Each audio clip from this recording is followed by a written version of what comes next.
আসসালামু আলাইকুম রহমতুল্লাহ। সুপ্রিয় দর্শক শ্রোতা, যদি স্বপ্নে আপনি এমনটি দেখেন কোনো ধরনের রোগ বালাই রোগ ব্যাধি ছাড়া আপনি মারা গিয়েছেন, তবে এর মানে কি? ওস্তাদ আবু সাদ রহমতুল্লাহ আলাই বিস্তারিত বর্ণনা করেছেন এ সম্পর্কে।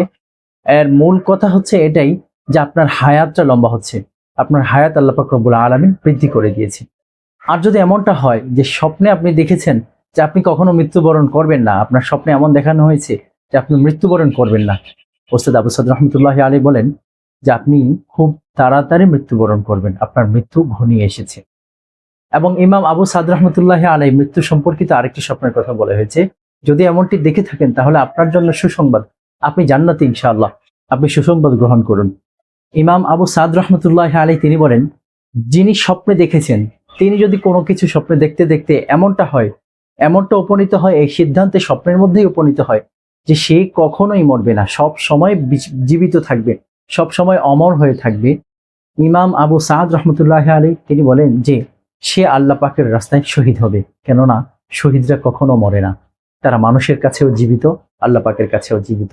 শহীদরা যে অবস্থায় শহীদ হয় ঠিক সেই অবস্থায় তাকে কবরের মধ্যে শোয়ানো হয়, সে সেই অবস্থাতেই হাসরের মাঠে দাঁড়াবে রক্তাক্ত অবস্থায়, অথবা যেই অবস্থায় তাকে শহীদ করা হয়েছে সেই অবস্থায়।